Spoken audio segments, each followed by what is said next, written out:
Good evening and welcome to the inaugural Industry Observer Awards.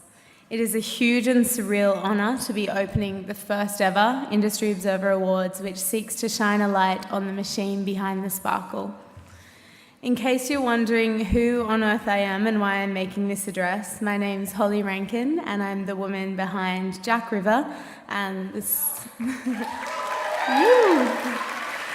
and the very tiny Australian Music Festival's Electric Lady and Grow Your Own. Thanks, guys. As to why I'm speaking tonight, I cannot tell you confidently, but in my ongoing life experiment of being a part of this industry, I've been lucky enough to work with so many people in this room in different capacities in my 8-year-long journey into music. As an artist, I get to work with labels, publicists, booking agents, radio promoters, journalists, radio presenters, publishers and marketing teams. And as a festival owner, I get to be on the other side of the conversation, working with radio. Well, you guys all know, I don't really need to say who I work with. But as a music lover, I try to absorb every note and word from my favourite artists and carefully stalk the teams around them that contribute to their successes.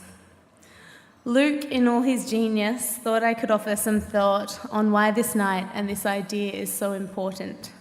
Granted, it feels extremely strange to be up here speaking to a room full of my music business idols, many of whom would likely have emails from an 18-year-old me asking for a meeting buried in their junk folders.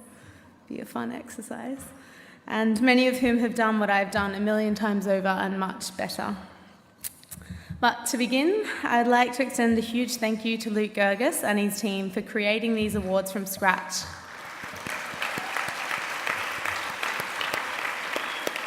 And for delivering ultimate badassery and an opportunity for self-celebration to this industry, whether it likes it or not. Anyone who knows Luke and sees him for the brilliant entrepreneur that he is would know he's responsible for injecting extreme passion and innovation into music media, tech and business in unprecedented form. Luke drives his vision forward with a sense of business acumen that doesn't wait around for approval, a quality that lacks in an industry often obsessed with the opinion of others to the point of destruction. These awards are a reflection for the Industry Observer's vision for a collaboration and innovation-driven future, one that sees skill and information sharing as a positive thing, and one that realises the power of peer celebration. As an artist, albeit very early in my career, I find it extremely hard to stomach public attention and celebration of my project when at every milestone I know that they are the product of months of work of a team. The exhilaration I feel playing to a sold-out crowd is the product of the blood, sweat and tears of my agent, my managers, my band, my label, my publishers, my friends and my family. You all know this, but I swear it's really hard to convey the thanks for these moments in the moment, and before you know it, you're on to the next tour, posting another picture or on to the next release. So thank you all, on behalf of all artists.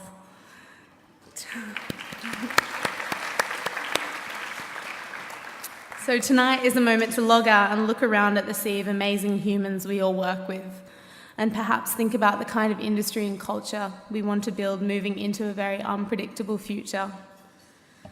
Because I don't live under a digital rock, I know that it may have been hard for the music industry to swallow the idea of appreciating itself in the form of these awards. However, as soon as I heard about them, I smelt the fertilizer being poured across the poppies and the sun coming out to make them grow taller with no scissors in sight. For some convict-ridden reason, we find it so damn hard to claim our successes. And by nature, in our beginnings, we have a real knack for tearing down great things before they even start. In an age where the strange, the authentic, and the bold are excelling in music, it would be ridiculous to inherit the tall poppy syndrome that has tried to strangle so many great acts, and that is lethal to the health of art. Times have changed, and the industry we work in is less and less constricted to our own country. In order to innovate toward growth, we must forget the idea that local competition is our only competition and collaborate toward keeping Australia firmly on the map as a fluorescent pool of talent and innovation that it is. It always confuses me why, in such a small industry here in Australia, we don't get metaphorical Christmas cards from some of our grandest exports. Iggy Azalea, Sia, Hugh Jackman, Chris Hemsworth, Five Sauce, and maybe even Keith Urban. For some reason, our greatest commercial acts couldn't feel further from the grassroots of this industry, and I can't help but think they have their own stories of feeling left out in their time of mass growth. We don't seem to celebrate them or reference them in the same way we're obsessed with judging them. But I feel like this is changing. In a wave of new stories, we are waiting in the wings to see what Gang of Youths do next. I cried with happiness when Amy Shark played Jimmy Fallon.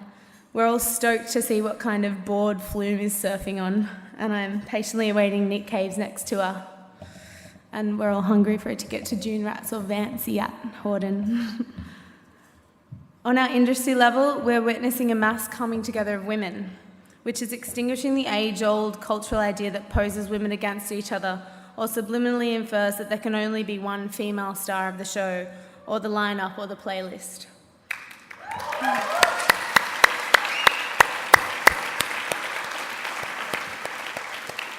We're obsessed with the stories and perspectives of Susan Heyman, of Linda Basidas, Marty Court and Jerry Bull, who are defining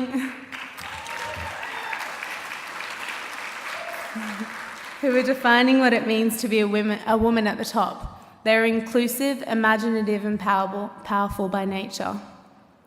We're equally as obsessed with the stories of Unified, Mirror Music, the rise of Troye Sivan, the celebration of artists like Carter Jalakitadada, and the rise of positive festival culture. On top of all this, the power of music has never been more tangible nor more needed. Our world is in a state of political and social confusion. Our media is becoming less and less trusted by the intelligent masses, and the core streams of culture that held us together are crumbling like an inception dream. When I was 15, I wanted to be the first elected female Prime Minister. I wanted to find a cultural voice, perhaps in politics or journalism. That job requires the trust of the people, that they understand your language.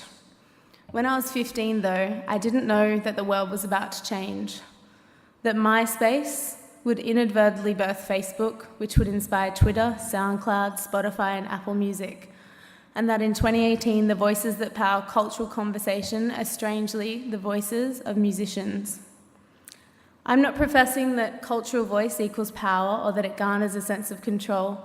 But when Katy Perry has 15 more followers than Barack, it's fair to say that the cultural voices of musicians has never been more relevant or exciting.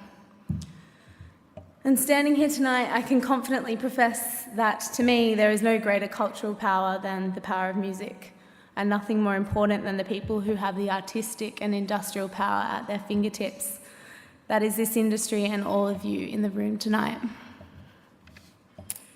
This industry has the power to contribute to cultural conversation, to political and social change like never before. Whether it's in your business processes, the way you book a festival, why and how you sign an artist, or what you encourage your talent to post about, you in this room have so much space to recreate how stories are shared and what they are about. So here is to you and the celebration of people behind one of the most insane, exciting and change-making industries on the planet. May you find inspiration in some form tonight. May you throw fertilizer onto the poppy sitting next to you. May you recognise the brilliance and tomorrow maybe tell someone younger in your company a good story of someone else's success. Thank you.